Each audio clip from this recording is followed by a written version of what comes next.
Bismillahirrahmanirrahim. Kemarin lepas haji, baru selesai haji. Silakan saksikan saat di tanah suci.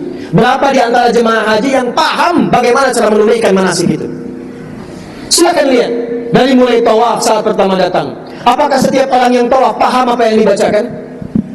Saya kasih sederhana saja informasi ya. Doa tawaf itu yang dianjurkan cuma 2, yang lainnya bebas. Yang 2 ini bacaannya oleh ulama kita terdahulu sudah ditanamkan. Bahkan anak kecil pun belum haji sudah paham bacaan ini. Cuma 2. Dari Hajar Aswad ke Maqam Ibrahim, Subhanallah walhamdulillah wala ilaha wallah.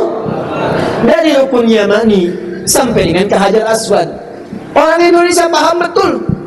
Saking pahamnya punya istilah sendiri yang orang Arab pun tidak mengetahui ya.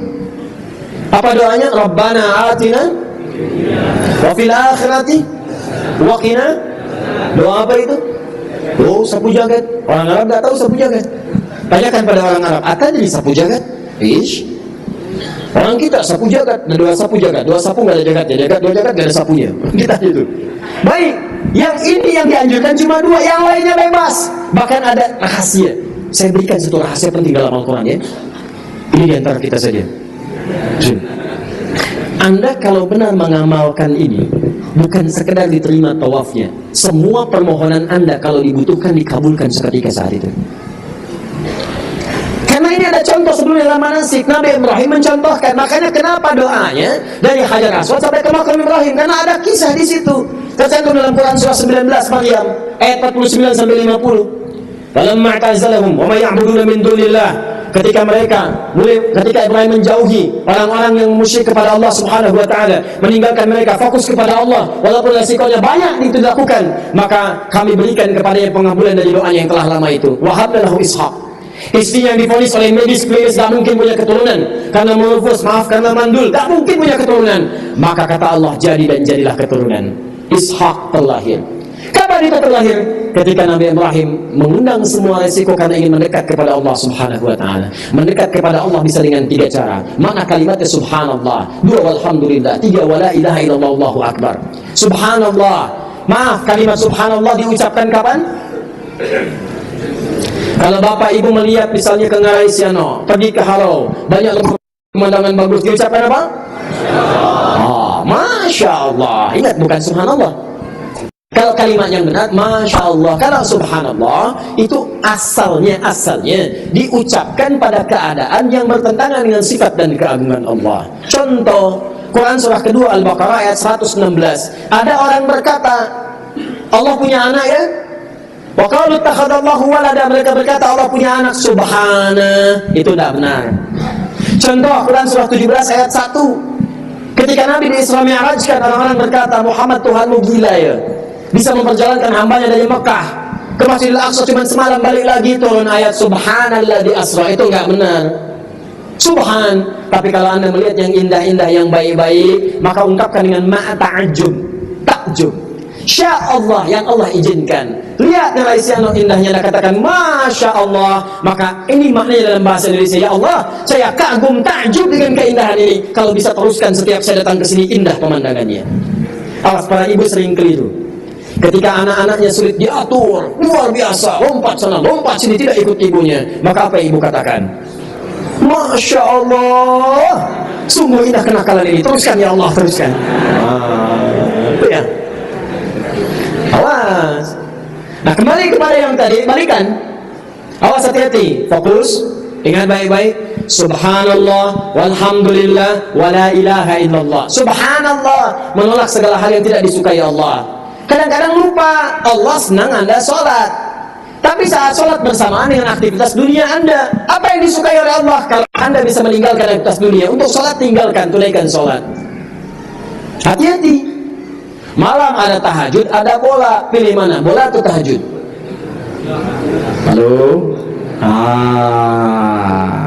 Hati-hati. Nah ini, kalau Anda bisa berjuang, tahajud sunnah lah, tahajud nomor 2, bola nomor 1. Sebagian orang katakan demikian. Begitu Anda sampaikan seperti itu, ada yang memilih tidak? Tahajud nomor 1, bola bisa dilihat belakangan. Begitu Anda tutup semua itu, Anda katakan subhanallah, saya pengen sholat, saya tepikan ini. maka naik status Anda pada saat itu, Anda akan berada pada posisi yang disebut langsung diisyaratkan dalam Al-Quran. Jika Anda bisa mengerjakan ibadah di luar rata-rata, maka Allah pun akan memberikan pada Anda pemberian yang di luar rata-rata.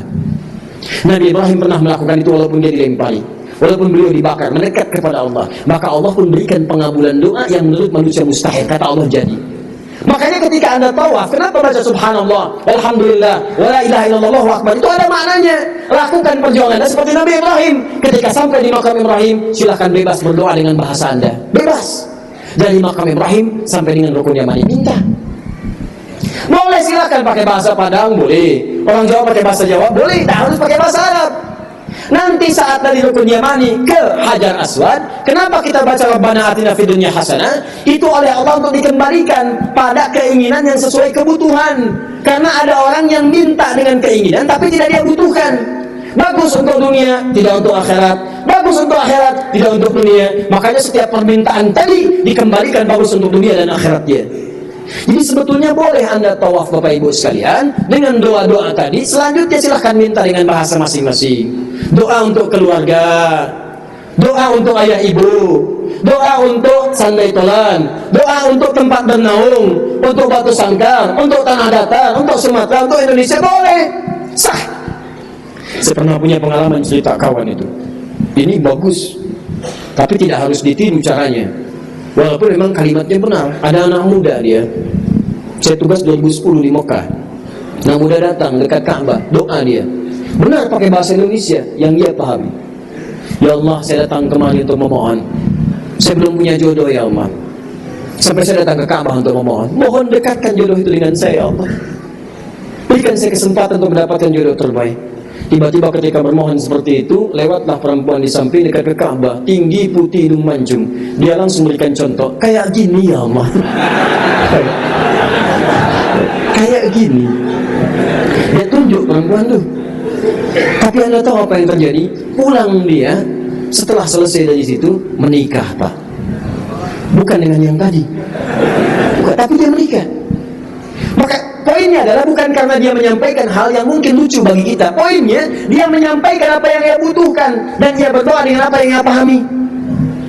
Satu lagi nih yang paling unik, datang multazam, mendekat dia mengatakan, ya Allah, saya punya banyak hutang. Tak saya kasih tahu pun kau paham ya Allah. Saya banyak hutang sampai datang kemari pun saya minjam. Kalau tidak percaya, ini catatannya ya Allah. Tempelkan oleh dia.